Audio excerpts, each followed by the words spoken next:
হযরত আবু বকর সিদ্দিকের মনে তামান্না, আমি আরব গভর্নর, একথা যেন ওনার মনে নাই। আমি প্রথম খলিফা, একথা ওনার মনে নাই। বড় হুজুর ওতে কোনো মজা নেই। আমি বড় হুজুর হয়েছি, কোনো মজা নেই। আমি বড় আলেম, বড় মাওলানা, বড় মুফতি, বড় কারি, বড় শিক্ষিত, বড় মাস্টার, বড় ডাক্তার, বড় উচ্চ শিক্ষায় শিক্ষিত, কোনো মজা নেই। মজা আছে শুধু আল্লাহ আল্লাহ রসুলের দেওয়ানা ভালোবাসার মধ্যে। বলুন না জোরে সুবহানাল্লাহ। এসবে কোনো মজা নেই। কথা বোঝেননি? হযরত আবু বকর সিদ্দিক আরব গভর্নর, উনি সব যেন ভুলে গিয়েছেন, একটাই মাত্র দোয়া, রাব্বি আল্লাহ, সারা জীবন রাসূলুল্লাহর সঙ্গে সঙ্গে থাকলাম, আজকে হুজুর আমার নাই, মদিনার কবরে রওজাতে শুয়ে আছেন। আল্লাহ পাক, আমি আবু বকর কিছুই চাই না, একটাই মাত্র দোয়া চাই। আল্লাহ পাক, আমি আবু বকরের ইন্তেকালের পরে আমার লাশ মোবারকটা যেন রাহমাতুল লিল আলামিন সাল্লাল্লাহু আলাইহি সাল্লামের পাশে কবুল হয়। দোয়ার রং দেখছেন? আজমির শরীফে সবাই যায়, ফুরফুরা দাদা হুজুর কেবলার দরবারে সবাই যায়, সবাই একই দোয়া করে। এই কথা বলেন না কেন?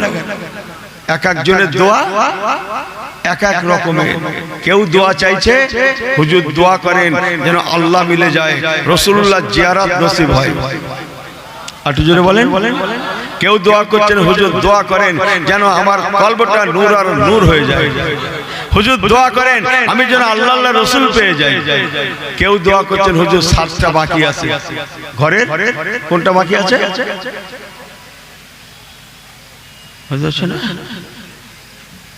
মুসলমান মনে রাখুন, আবু বকর হুজুর চলে গেলেন, ওমর ফারুক হুজুর লাউ কানা বাদ নবিয়ান ফাওয়া ওমরুন, উনি জানতেন কেবল আমার আল্লাহ আর আমার রাসূলুল্লাহ, এই দুটো আমার সম্পদ। এই জন্য হযরত ওমর ফারুকের মতো মানুষ 2,40,00,000 বর্গ কিলোমিটার এলাকার উনি 170 গভর্নর। বড্ড জোরে হয়ে যাচ্ছে না সুবহানাল্লাহ বলা? 2,40,00,000। সামান্য এইটুকুনি হলে তো গরমে গরম। 2,40,00,000 বর্গ মাইল এলাকার উনি গভর্নর, অর্ধ পৃথিবীর খলিফা, টোটাল আরব রাষ্ট্র সহ রোম, পারস্য, ইটালি সব ইসলামের ছায়াতলে ছিল। জোরে বলবেন নাকি? আর একটু চিল্লে বলবেন। সব ইসলামের ছায়াতলে, ইটালি টিটালি সব। ওমর ফারুক একজন সঙ্গে কি থাকে, বডিগার্ড না কি বলে? এই কথা বলেন না কেন? বডিগার্ড, ও ইংরেজি শব্দটা ভালোই মুখস্থ আসতো। জিজ্ঞেস করেন আলেমগুলোকে ওনার সঙ্গে কজন করে বডিগার্ড থাকতো? বডিগার্ড থাকতো আল্লাহ আল্লাহ রসুল। উনি জানতেন আমার সঙ্গে আমার আল্লাহ আছেন, আমার হায়াতুন নবী আছেন, আমার কোনো চিন্তা নেই। জোরে বলুন না সুবহানাল্লাহ। ইন্নাল্লাহা মা'ানা, আল্লাহ নবী যেমন বলেছিলেন হিজরতের সময় গারে হেরাতে বাবা আবু বকর, ও বাবা আবু বকর, ইসলামের দুশমনেরা নবী পাককে যখন খুঁজতে লাগলো, এক সময় আবু জাহেলের বাহিনী খুঁজতে খুঁজতে গারে সুরে গিয়ে নবী পাক যে গুহাতে আছে ওই গুহার কাছে পৌঁছে গেল। ইহা তাকে গুহার পাশ দিয়ে তারা যাতায়াত করতে লাগলো। গুহার মধ্যে থাকা হযরত আবু বকর সিদ্দিক আমার রাসূলুল্লাহ ওই সময় আছেন। হযরত আবু বকর হুজুর দেখছেন গুহার উপর দিয়ে ওরা হেঁটে হেঁটে যায়, ওদের পা গুলো দেখা যায়। হযরত আবু বকর সিদ্দিক আমার নবী পাককে বলেছিলেন, ইয়া রাসূলুল্লাহ হাবিবাল্লাহ, দুশমনরা এসে গিয়েছে, ওই তো ওদের পা গুলো দেখা যায়। আল্লাহ নবী বলেছিলেন, ও বাবা আবু বকর, আমরা দুজনে নই, ইন্নাল্লাহা মা'ানা, আমরা হলাম 3 দুজন, আমি আর তুমি, আর আমাদের সঙ্গে আমাদের আল্লাহ।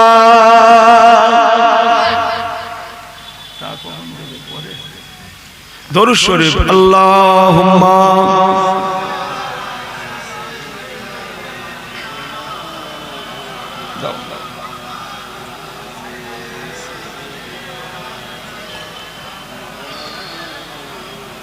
আল্লাহুম্মা সাল্লি আলা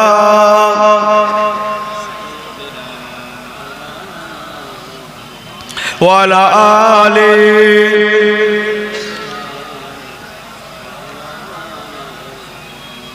अपने आंखों से देखा नहीं है मगर, अपने आंखों से देखा नहीं है मगर, उनकी तस्वीर सीने में मौजूद है।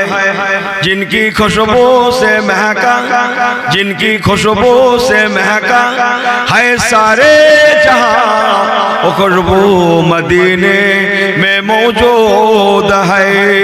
जोरे जोरे जोरे अल्लाहुम्मा। ভাইরা পড়ছেন না? এই আসতে বলে আমাকে ঠকাচ্ছে। এই কে কাকে ঠকাচ্ছে? আমাকে। আমার ঠকারও বাকি নেই, জেতারও বাকি নেই। নিজেরা ঠকেন না, খুব মহব্বতে আল্লাহুম্মা সাল্লি আলা।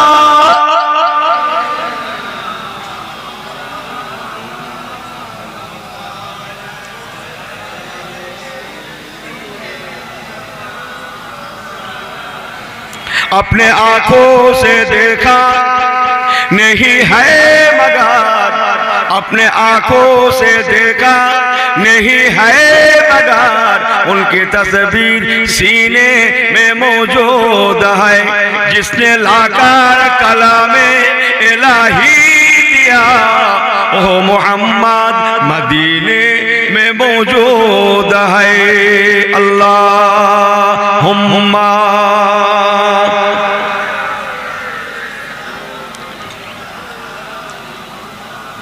ওয়ালা আলি।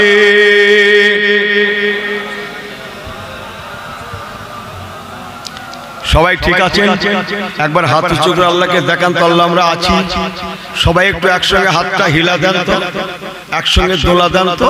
আমার সঙ্গে সঙ্গে সবাই জবান খুলে জোরে জোরে আমার সঙ্গে বলেন তো, মারহাবা মারহাবা মারহাবা মারহাবা ইয়া রাসূলুল্লাহ ইয়া হাবিবাল্লাহ ইয়া রাসূলুল্লাহ ইয়া হাবিবাল্লাহ, মারহাবা মারহাবা মারহাবা মারহাবা ইয়া রাসূলুল্লাহ ইয়া হাবিবাল্লাহ। নারে তাকবীর। দুঃখ নিলেন? সবাই ঠিক আছেন? আর একটু ওয়াজ করব। এই দুটো সম্পদের হকদার যখন হবে, রাজবল মারলাত। আগেকার নবীরা ওমন ছিলেন। নবী সুলাইমান পয়গম্বর আলাইহিস সালাতু ওয়াস সালাম, ওয়া তাইনা দাউদা জাবুরা, নবী দাউদ আলাইহিস সালাতু ওয়াস সালাম, ওয়ায়াসআলুনা কান জিলকারনাইন, বাদশা জুলকারনাইন যে সব অধিপতি ছিলেন, আল্লাহর কসম দুনিয়া তাদের গ্রাস করতে পারেনি। দুনিয়া তাদের পিছনে ঘুরেছিল। তারা আল্লাহর পিছনে ছিলেন বলে, আল্লাহ আল্লাহ রাসূলের আল্লাহর পিছনে থাকায় দুনিয়া তাদের পিছনে ঘুরেছিল। বাট আমাদের মধ্যে শুধু অভাব হচ্ছে, ফারাক হচ্ছে। আমরা দুনিয়ার পিছনে ঘুরি, আর আমি যাদের ওয়াজ করছি এনারা আল্লাহ আল্লাহ রাসূলের পিছনে ঘুরতেন। চালাক সেই লোকটা, চালাক সেই ব্যক্তিটা যে ব্যক্তিটা আখিরাতমুখী হয়ে চলে। চালাক সেই ব্যক্তিটা যে ব্যক্তিটা আখিরাতমুখী হয়ে থাকে। বোকা বব্বর মাথা মোটা, কিচ্ছু জানে না, সেই লোকটা বোকা বব্বর। যে লোকটা দুনিয়ামুখী হয়ে থাকে। আমি কাউকে ছোট করছি না, আপনাদের সাথে ছোট করছি না, মাফ করবেন। দুনিয়ামুখী হয়ে থাকলে শুধু দুনিয়া হাসিল হতে পারে, আখিরাত ছেড়ে যায়। আল্লাহর কসম, আখিরাত মুখী হয়ে থাকলে আখিরাতও হাসিল হয়, দুনিয়াও মিলে যায়। আখিরাত মুখী হয়ে থাকলে দুটো নিয়ামতের হকদার হওয়া যায়, আখিরাতও মেলে, দুনিয়াও মেলে। একটু চিল্লে বলেন। আর দুনিয়ামুখী হলে শুধু আল্লাহ যদি দেয় দুনিয়া হাসি হতে পারে, আখিরাতটা ছেড়ে যায়। তাই আমাদের কর্তব্য হবে মারলা দুনিয়ামুখী আল্লাহমুখী হওয়া, দুনিয়া পিছনে পিছনে ঘুরবে। একটু জোরে বলেন। মান কানা লিল্লাহি কানা লাহু লাহু। আল্লাহ কোরআন পাকে বলেছেন যে আমার হয়ে যাবে, দুনিয়া তাদের পিছনে পিছনে ঘুরবে। মান কানা লিল্লাহি কানা লাহু লাহু। ওরে বান্দা তোমরা, আমি আল্লাহ আমার হয়ে যাও, আমি তোমাদের হয়ে যাব। তামাম দুনিয়া তোমাদের ইত্তেবা করবে, অনুসরণ করবে, তোমাদের সালাম জানাবে, ওয়েলকাম জানাবে, সুস্বাগতম জানাবে। সবাই তোমাদের দুশমন হলেও আমি আল্লাহ তোমাদের বন্ধু হয়ে যাব।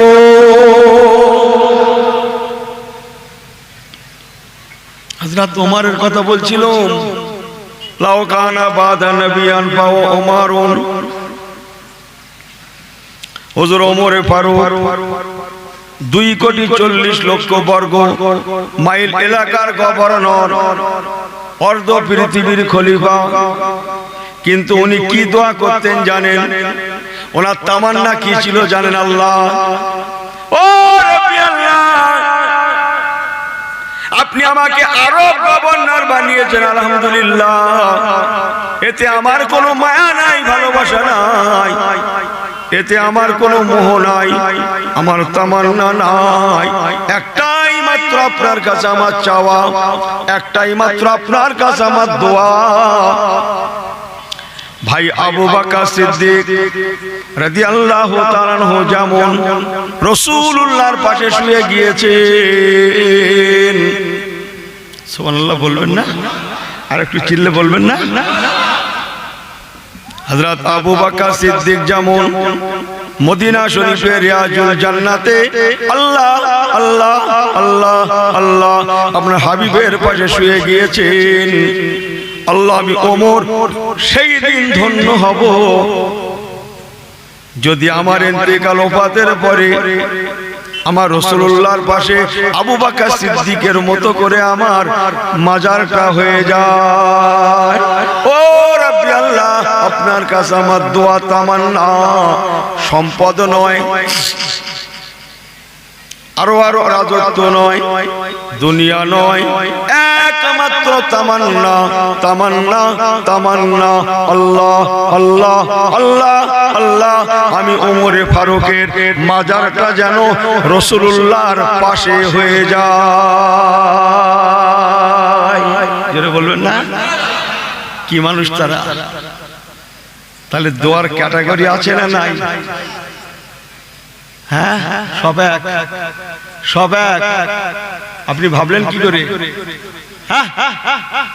এখনো দুনিয়াতে ভালো মানুষ আছে, তা নাহলে দুনিয়া টিকতো না। হযরত ওমর, একটু কষ্ট বাড়িয়ে দিই নাকি? হযরত ওমর ফারুক রাদিয়াল্লাহু তাআলা আনহু এক ফজরের নামাজ, বিসমিল্লাহির রহমানির রহিম, ফাসুবহানাল্লাহি হিনা তুমসুনা ওয়া হিনা তুসবিহুন। আল্লাহর ফজরের নামাজ পড়াতে গেলেন মদিনার মসজিদ নববী শরীফে। ফজরের নামাজের ইমামতি করছেন ইমামতি। ওই সময় এক শয়তান,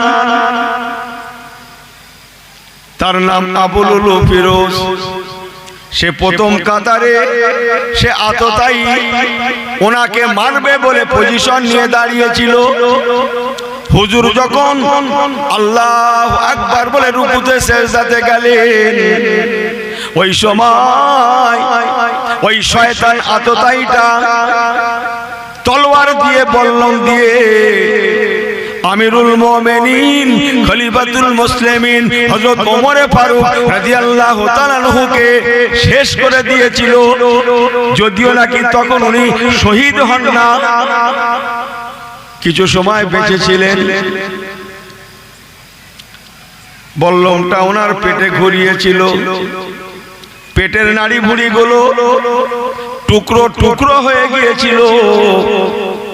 বড় কষ্ট করে হুজুর ওমর ফারুক হাত দিয়ে নিজের পেটটাকে চেপে ধরে সংক্ষেপ বলে গেলাম, ফজরের 2 রাকাত ফরজ নামাজ এখনো পড়তে বাকি আছে। একজনকে ইমামতির দায়িত্ব দিয়ে উনি ওনার বেটা আব্দুল্লাহকে ডেকে বলতে লাগলেন, বাবা ছেলে আব্দুল্লাহ, সারা জীবন মনের তামান্না আমি ওমরের কবরটা মাজারটা যদি রাসূলুল্লাহর পাশে হতো আমার জীবনটা ঠান্ডা হয়ে যেত। বাবা ছেলে আব্দুল্লাহ রে, একবার যাও বাবা যাও, আম্মা জান হযরত আয়েশা সিদ্দিকা রাদিয়াল্লাহু তাআলা আনহার দরবারে যাও। তুমি ওনার দরবারে গিয়ে আমার তরফ থেকে সালামটা দেবে, দিয়ে বলবে, হুজুর আমি হলাম আম্মা জান, আমি হলাম ওমর ফারুকের বেটা, আমার নাম মুহাম্মদ আব্দুল্লাহ। বাবা খবরদার মনে রেখো, তুমি যাচ্ছ কার দরবারে জানো? উম্মাহাতুল মুমিনিনের দরবারে, কোটি কোটি মানুষের মায়ের দরবারে। খবরদার মাথাটা নিচু করে যাবে, আদবের সঙ্গে যাবে, ছোট ছোট ভাষায় কথা বলবে। আম্মা জানের সঙ্গে যখন পরিচয় দেবে আমার কথাটা শোনাবে। খবরদার তোমার বাপের নাম বলতে গিয়ে, আমি ওমরের নাম বলতে গিয়ে তুমি যেন আমিরুল মুমিনিন খলিফাতুল মুসলিমিন এই শব্দগুলো বলবে না। কে বলবে, হুজুর আমি হলাম ওমর ফারুকের বেটা। আমল কোথায় থাকে? মসজিদে, জুব্বার মধ্যে, খানকাতে, দরবারে। কথা বোঝেন না? ওয়াজ বোঝেন কিছু? হ্যাঁ, আমল কোথায় লুকিয়ে আছে? মসজিদে, মাদ্রাসায়, খানকাতে। অত সস্তা? বাবা আব্দুল্লাহ আমার পরিচয়টা দেবে, আমি অমুকের বেটা। তোমাকে বারবার নিষেধ করছি, তুমি যেন খবরদার বলবে না যে আমি আমিরুল মুমিনিনের বেটা। কেবল তুমি বলবে আমি ওমর ফারুকের বেটা। বড্ড জোরে হয়ে গেল না বলাটা? আর একটু জোরে বলবেন না? যান দাদা হুজুর কেবলা সিগনেচার নিয়ে আসেন ফুরফুরা শরীফ। শুধু লেখা পাবেন মোহাম্মদ আবু বকর সিদ্দিক। ও মাওলানাও নেই, মুফতিও নেই, কারিও নেই, মুহাদ্দিস নেই, মুফাসসির নেই, মুবাল্লিগ নেই, মুজাদ্দিদ নেই, কিচ্ছু নেই। মোহাম্মদ আবু বকর সিদ্দিক। যান সিগনেচার নিয়ে আসুন। বড় হুজুর কেবলা মোহাম্মদ আব্দুল হাই সিদ্দিকী। মেজুজুর কেবলা মোহাম্মদ আবু জাফর সিদ্দিকী। এমন করে করে শেষ ছোট হুজুর কেবলা মোহাম্মদ জুলফিকার সিদ্দিকী। জোরে বলবেন না সুবহানাল্লাহ? আর আমার নামের হেডিং তো সে ভাই নামটা খুঁজে পাওয়া যায় না। সে নানান সেই এতে পড়ে সে কোথায় যে নামটা চেপে গেল। এত 2.5 লাইন 3 লাইন তো লেখা আমার নামে, কোনটা যে নাম সে নামটাই চেপে গেল। আমল মসজিদে, আমলের একটা জায়গা আছে। মুসলমান মনে রাখেন, হযরত ওমর ফারুক রাদিয়াল্লাহু তাআলা বললেন, ও বাবা আব্দুল্লাহ, আম্মা জান আয়েশা সিদ্দিকার দরবারে গিয়ে বলবে, আম্মা জি আমার আব্বা জানের শেষ সময় দুশমনেরা ওনাকে সোরা মেরে দিয়েছে, আর মনে আব্বা জান হায়াতে থাকবেন না। উনি আপনাকে সালাম বলেছেন, আপনাকে দোয়া করতে বলেছেন। আর হযরত আবু বকর সিদ্দিক হুজুরের পাশে একটা কবরের জায়গা ফাঁকা পড়ে আছে। ওই জায়গাটা যেহেতু আপনার জায়গা, আমার আব্বা জানের মনে সারা জীবনের তামান্না রাসূলুল্লাহর পাশে ওই জায়গাটা যদি আমার আব্বার আশা ওনার মাজারটা হতো, আমার আব্বা জানের জানটা ঠান্ডা হয়ে যেত।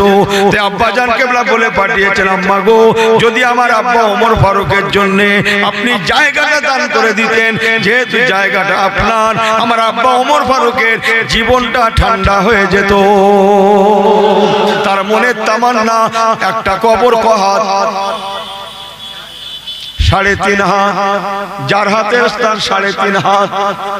আহা, 2,40,00,000 বর্গ মাইল তার সম্পদ। কিছু বোঝা যায়?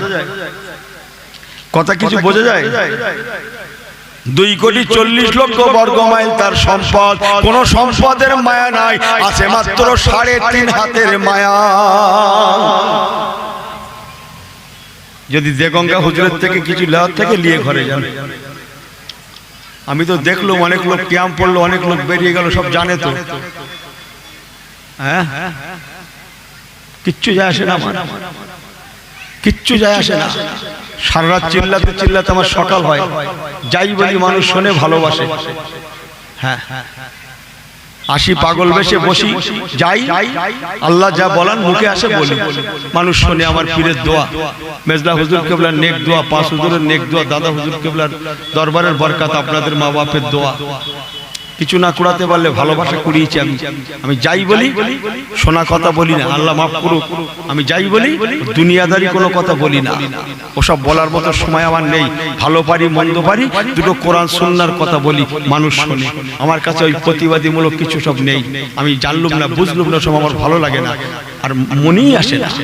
ওসব ছেড়ে ফেলে দিয়েছি। যে যা পারিস করবি, যা পারিস যা, তুই জাহান্নামে যাবে তো আমার কি আর আমার বাপের? হ্যাঁ, তুই কবর জিয়ারত করতে হয় করিয়ে, নাই না করিয়ে, তুই মোনাজাত করতে হয় করিয়ে, নাই না করিয়ে, যা বেরিয়ে যা। তুই সালাম কিয়াম পড়তে হয় পড়িস, নাই না পড়ি, তুই ফুরফুরা যাতে যাস, নাই না যাস। তুই আজানের শেষে মোনাজাত করতে হয় করিয়ে, নাই না করিয়ে। আমার বলাটা শোভা পাচ্ছে না, কথা বলাটা শোভনীয় হচ্ছে না, তবুও বলছি যা পারিস করিয়ে যা। ইনি ভালোই বোঝে, এনার থেকে কি বলে, আল্লাহ গোনা খাতা মাফ করুক, 5 টাকার কয়েন নিয়ে একটা অন্ধ ফকিরের কাছ থেকে 5 টাকার কয়েন নিয়ে 2 টাকা ফেরত দেবেন। 5 টাকার কয়েন নিয়ে ক টাকা ফেরত দেবেন? 2 টাকা। ওই লাঠি ঝাড়বে আপনার মাথায়, 2 চোখই দেখে না, তাও হাত ঘুরিয়ে বুঝে নেবে এ মাল কমে গেছে। ছিল 5 হয়ে গেছে 2, ওই লাঠি ঝাড়বে মাথায়। অন্ধ ফকির সেও পর্যন্ত বুঝতে পারে 3 টাকা হোক, কি ঠিক কি না? হ্যাঁ, কথা বোঝেন না মনে হয়। হ্যাঁ, 3 টাকা আউ, 10 টাকার নোট, 100 টাকার নোট নিয়ে 10 টাকার নোট ফেরত দিচ্ছেন, দুটো নোট একই মাপ। ও হাতে দিয়ে বুঝে যাবে 90 টাকা শেষ। ওই লাঠিটি শেষ করে দেবে, শহীদ করে দেবে মেরে আপনার ওই ফকির আপনার হাটে হাড়ি ভেঙে দেবে একদম। যে এই হুজুরি আমার 90 টাকা শেষ করতেছে, তোমরা জানো না, আমার কাছ থেকে 100 টাকা কেড়ে নিয়ে 10 টাকা ফেরত দিচ্ছে, হাটে হাড়ি ভেঙে দেবে। অন্ধ ফকিরি যদি বুঝতে পারে আমার লস আর লাভ, এনার চোখ রয়েছে, ইনি বোঝে না, ইনি সব বোঝে, ভালো মন্দটা বোঝে না।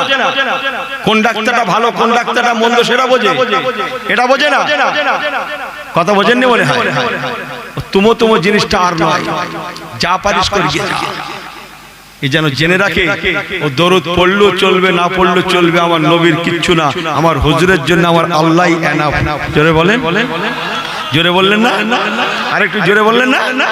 এ ফুরফুরামুখী হয় হোক নাই না হোক, দাদা হুজুর কেবলা সিলসিলা আল্লাহ কবুলিয়াতি সিলসিলা করেছেন, তুই যা পারিস করিয়ে যা।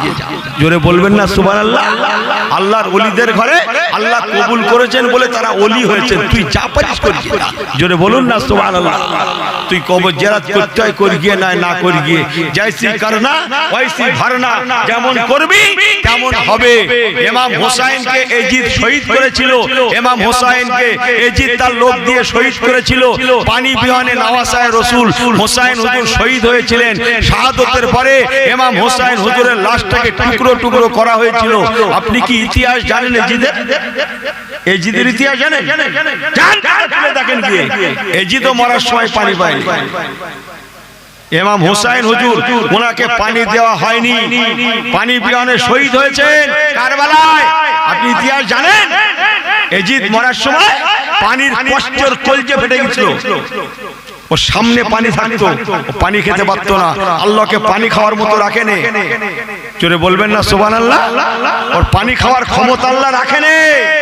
ইয়ার কি পায়া হয়, কারবালায় নওয়াসায়ে রাসূলকে পানি বিহানে শহীদ করে তুই পানি খেতে খেতে মরবি, আমি আল্লাহ আছি না নেই? আল্লাহ বলে একজন আছে না নেই? এজিদ পানির কষ্টে তড়পাতে তড়পাতে মরেছিল, পানি বিহানে মরেছিল, সামনে পানি খেতে পারেনি, আল্লাহকে তৌফিক দেয়নি। সে ওয়াজে আমি যাচ্ছি না। আর ইমাম হোসেনের লাশটা টুকরো টুকরো করেছিলি, তোকেও আমি আল্লাহ ছেড়ে দেব না। আপনি জানেন ইতিহাস? এজিদের নিজের ঘোড়া এজিদকে পিঠের উপর থেকে ফেলে দিয়ে, এজিদ নিজের ঘোড়া পা দিয়ে এজিদকে দবিয়ে দবিয়ে টুকরো টুকরো করেছিল। আল্লাহ ছাড় দেন ছেড়ে দেন না, আপনি যা পারেন করেন, ওর জন্য কারো ক্ষতি হবে না। শেরশের আক্কেল গড় হিসাব, স্বামীর খবর বিবি দেবে না, বিবির খবর স্বামী দেবে না। সেখানে আপনি আর আমি কোয়ান ফুসাকুম আহালিকুন নারা, নিজে বাঁচো আহলে বাঁচো। চলেন যে কথা বলছিলাম, হযরত ওমর ফারুক রাদিয়াল্লাহু তাআলা 2,40,00,000 বর্গ মাইল এলাকা, এই পদের মায়া নাই, কে বলো না জানে আল্লাহর মায়া, আল্লাহর ভয়, নবী কামলিওয়ালার ভালোবাসা। এই দুটো হওয়ার জন্য উনি 3.5 হাত কবরের জন্য উনি তামান্না, আল্লাহ আল্লাহ আল্লাহ, 2,40,00,000 বর্গ মাইল সম্পদ আমি চাই না, আল্লাহ পাক আমি ওমর ধন্য হব যদি রাসূলুল্লাহর পাশে মাত্র 3.5 হাত জায়গা আপনি আমাকে দান করে। অস্ত্রে যখন জুড়লুম, অস্ত্র একটু বাড়িয়ে দেব, একটু বাড়িয়ে দেব, আপনাদের হাতের সময় আছে, একটু দরুদ শরীফ আল্লাহুম্মা।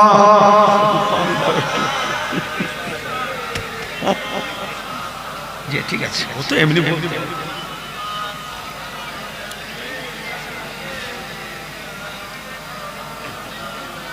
হযরত ওমর ফারুক হুজুরের সাহেবজাদা আব্দুল্লাহ হুজুর আম্মা জান হযরত আয়েশা সিদ্দিকার দরবারে গিয়ে সালাম দিয়ে পরিচয় দিলেন, হুজুর আম্মা জান আমি হলাম ওমর ফারুকের বেটা, আমার নাম আব্দুল্লাহ, আমার আব্বা জানকে দুশমন শহীদ করে দিয়েছে, উনি মনে হয় বেশিক্ষণ থাকবেন না, যেহেতু জায়গাটা আপনার, উনি একটু আশা করছিলেন যদি আপনি দান করতেন।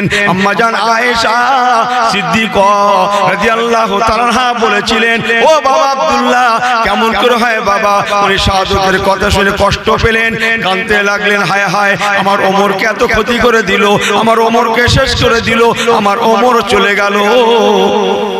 এমন করে করে আম্মা জান কাঁদছেন, কিছুক্ষণ পরে বলছেন, বাবা আব্দুল্লাহ ওই জায়গাটা আমি আয়েশা আমার নিজের জন্য রেখে দিয়েছিলাম, আমার মনে বড় তামান্না, আমার রাহমাতুল আলামিন শুয়ে আছেন, পাশে আমার আব্বা জান আবু বকর শুয়ে আছেন, তার পাশে আমি তার কলিজার টুকরি হযরতে আয়েশা শুয়ে যাব, এটা আমার মনের তামান্না। কি করে হয় বলে দেখিনি বাবা, ওটা তো আমার মনের আশা, আমি নিজে আমার আব্বার পাশে, আমার রাসূলুল্লাহর পাশে জনমের মতো ঘুমিয়ে যাব। আম্মাজি তাহলে আসি, এসো বাবা এসো।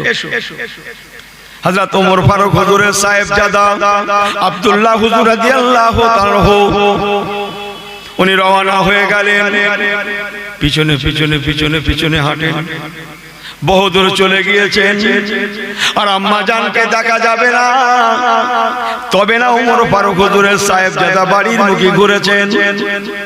ঠিক এমন সময়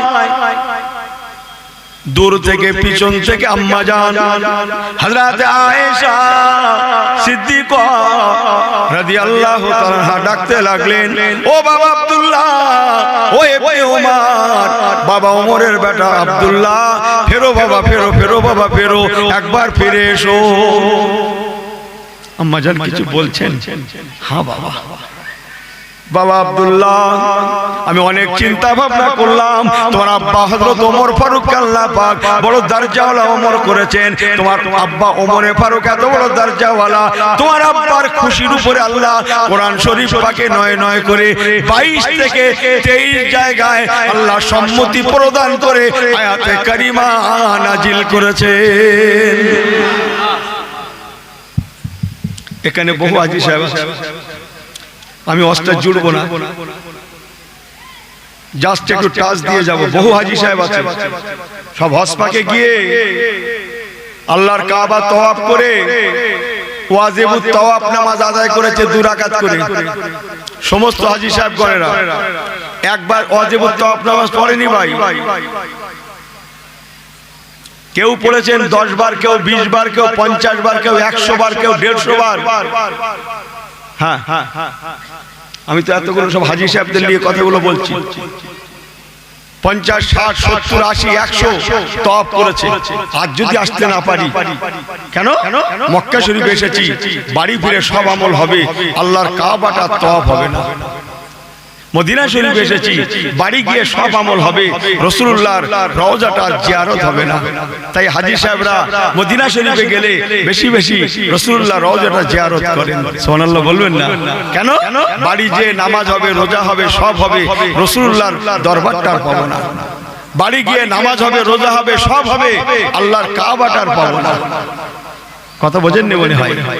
ওই ওয়াজিবুত তাওয়াফ নামাজ যে 2 রাকাত করে হাজী সাহেবরা পড়েছেন, কেউ 20 বার, কেউ 50 বার, কেউ 100 বার, কিয়ামত পর্যন্ত পড়বে। ওই নামাজটাও হযরত ওমর ফারুক হুজুরের জন্য। বলুন না জোরে সুবহানাল্লাহ। আজকে মেয়েরা আওয়াজ শুনছে না? মেয়েরা কোন দিকে বসেছে? কই দেখা যায় না তো? ওই দেখা না যাওয়াটাই আমার উত্তর। এই দেখা না যাওয়াটাই আমার অ্যানসার। ভুল বুঝবেন না, মাইন্ড করবেন না। ওমর ফারুকের খুশির উপরে আল্লাহ মেয়েদের পর্দাকে ফরজ করেছেন বলে আজকে মেয়েদেরকে দেখা যাচ্ছে না, পর্দার আড়ালে আছেন। এটা হযরত ওমর ফারুক হুজুরের জন্য। জোরে বলবেন। এই রকম করে 22 থেকে 23 জায়গায় আল্লাহ ওমর ফারুকের খুশির উপরে ইসলাম দিয়ে আয়াত নাজিল করেছেন। কথাগুলো স্মরণ করে আম্মা জান আয়েশা হযরত ওমর ফারুকের বেটাকে বললেন, বাবা আব্দুল্লাহ, ও বাবা আব্দুল্লাহ, তোমার আব্বা বড় দরজাওয়ালা ওমর। আল্লাহ রাসূল বলেছিলেন, লাউ কানা বাদা নবিয়ান ফাওয়া ওমরুন। আমার পরে কেউ নবী হওয়ার হলে ওমর হতো, কিন্তু নবী আর হবে না। বাবা আব্দুল্লাহ, ও বাবা আব্দুল্লাহ, তোমার আব্বার দরজার কথা মনে করে আমি আয়েশা সিদ্ধান্ত থেকে সরে আসলাম। যাও বাবা যাও, ওই জায়গাটা আমি আয়েশা তোমার আব্বু হযরতে ওমর ফারুকের জন্য দিয়ে দিলাম। একটু জোরে বলুন সুবহানাল্লাহ। আমি ওয়াজটা সংক্ষেপ করে আনছি। আমি আমার বলা বক্তব্য আল্লাহর ভয় আর ভালোবাসা কার বলেছিলাম? নবী কামলিওয়ালা। এই দুটো সম্পদের হকদার যখন বান্দা হয়ে যায়, তার কাছে দুনিয়া তখন পাই পয়সা দাম থাকে না। আল্লাহ নবী হেঁটে হেঁটে যাচ্ছেন, সাহাবায়ে কেরামগণেরা যাচ্ছেন, রাজপথের ধারে একটা ছাগলের মরা বাচ্চা পড়ে আছে। মরা বাচ্চা, ছাগলের বাচ্চা পড়ে আছে। বাচ্চা বাচ্চা আর সাতু নাজিবাতুন। যে बकरी छोटा हो तो क्या होता है, हलाल होता है, तबे जिंदा হওয়া দরকার। রাসূলুল্লাহ ওই মরা বকরির বাচ্চাটার কাছে গেলেন। কোন কোন riwayate বলেছে একটা বকরির মাথা নিলেন, নিয়ে বলছে, বাবা, মরা বাচ্চাটার কথা বলি। হুজুর বলছেন, বাবা, এই মরা বাচ্চাটাকে তোমরা কে কত টাকা দিয়ে কিনবে বলো তো? বলে, হুজুর কিনবো না। কেন? বলো তো মারা গেছে, হারাম তো, ওর 5 পয়সা দাম নেই, আমরা কেন কিনতে যাব? আল্লাহ নবী বলেছিলেন, বাবা, এই ছাগলের মরা বাচ্চাটা তবু মূল্য হতে পারে, থাকতে পারে। আল্লাহওয়ালাদের কাছে দুনিয়ার এই মরা বাচ্চাটার মতো মূল্য নাই। কোন রিওয়ায়াতে বলা হয়েছে ছাগলের একটা মৃত ছাগলের মাথাকে নিয়ে নবী পাক বললেন, বলো দেখি বাবা, এই মাথাটাকে কত দিয়ে কিনবে? আরে মরা ছাগল মরা, তার আবার মাথা? ইয়া রাসূলুল্লাহ, হাবিবাল্লাহ, এর তো পাই পয়সা মূল্য নাই। আল্লাহ নবী আবার বলেন, বাবারা, এই ছাগলের মরা বাচ্চার মাথাটা তবুও মূল্য হতে পারে। যারা নবীওয়ালা আল্লাহওয়ালা হয়ে যাবে, তাদের কাছে এই দুনিয়াটার মরা বাচ্চাটার মতো মূল্য নাই। এই দুনিয়াকে তারা মূল্য দেয় না, তাদের কাছে প্রাধান্য পায় কেবল আল্লাহ, আল্লাহর রাসূল। লম্বা করব না, সংক্ষেপ করছি। হযরত ওসমানও যেমন, আলীও তেমন, আরো সাহাবীরা তেমন। আহা, জোরে বলবেন না? এ আতাক ইমামে আজম আবু হানিফাও যেমন, ইমাম শাফিও তেমন। সুবহানাল্লাহ বাড়ি গিয়ে বলবেন। ইমাম আজম বললাম, তো সুবহানাল্লাহ বললেন না তো? আলেমদের ডাকেন, ডাকেন আলেমদের ডাকেন। ইমাম আজম আবু হানিফা শুধু ইমাম আজম ছিলেন না, উনি একজন শিল্পপতি ছিলেন। ডাকেন আলেমদের, শিল্পপতি ডাকেন। হ্যাঁ, কথা বলছেন না বলে আল্লাহর কসম মুসলমান, কোটি কোটি টাকা সম্পদ, পাই পয়সা মূল্য নাই। ইমাম আযম আবু হানিফা রাহমাতুল্লাহ আলাইহি পয়সার গরম দেখালেন না, অর্থ তাকে আকৃষ্ট করতে পারলো না। কিতাব খুলে দেখেন গিয়ে ইমামে আযম আবু হানিফা একবার নয় 55 বার পায়ে হেঁটে হেঁটে উনি ওয়ালিল্লাহি আলান নাসে হিজ্জুল বাইত আল্লাহর কাবা শরীফে হজ পাকে গিয়েছিলেন। চলে যাব, মরে যাব, রেখে দে তোর শিল্প, রেখে দে তোর সম্পদ, রেখে দে তোর দোকান মাকান, একটা কবর কোহার জায়গা। আবার বলেন,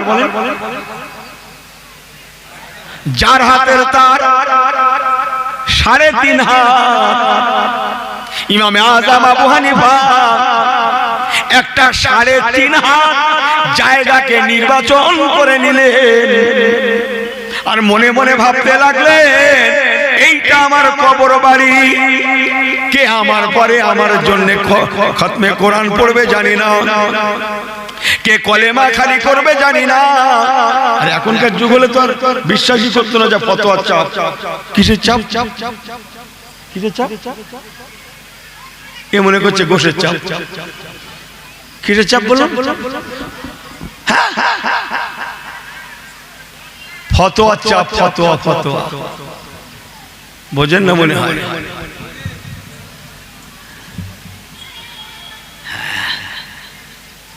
ইমামে আযম আবু হানিফা, ও রাব্বি আল্লাহ, শিল্প আমার প্রয়োজন নাই, সম্পদ আমার প্রয়োজন নাই, বিশ্বের বড় ইমাম হয়ে কোনো ভালো কোনো এর মধ্যে বিরাট কিছু লুকিয়ে নাই।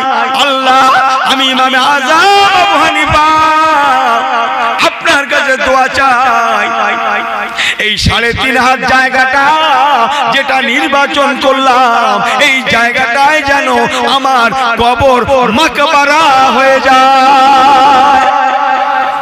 বললেন যখন ভালো করে বলেন, সবাই বলছেন, কেউ কেউ গাব দিচ্ছেন, দিয়ে দেন, অসুবিধা নেই। আল্লাহ, এই জায়গাটা যেন আমার কবর মাকবারা হয়ে যায়, এই না মনে করে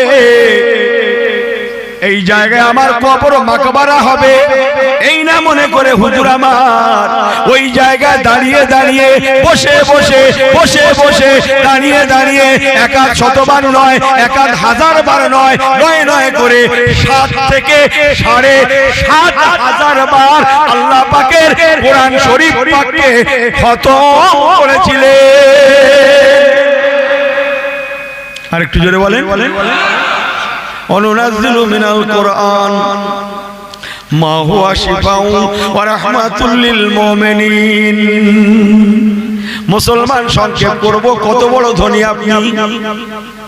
গৌসুল আজম বাবা মাহবুবে সুবহানি, কুতুবে রব্বানি, নূরে ইজদানি, এমন একটা সময় গিয়েছে উনি সপ্তাহ অন্তর একদিন করে শুক্রবার, জুমার দিন করে নতুন জুতো পরতেন, আর প্রত্যেক 24 ঘন্টা অন্তর অন্তর অন্তর অন্তর অন্তর অন্তর নতুন জামা পায়জামা পরতেন। হ্যাঁ, ইনি তো হাফসুল মেরে চালাচ্ছে। হাফসুল বোঝেন মনে হচ্ছে একটু একটু। হ্যাঁ, আল্লাহর নিয়ামতের শুকরিয়া করেন, সম্পদ তাদের আকৃষ্ট করতে পারেনি, মেরেছে লাখ দুনিয়া। চল मेरा साथ मेरा मौला मेरे आका भी मौजूद है।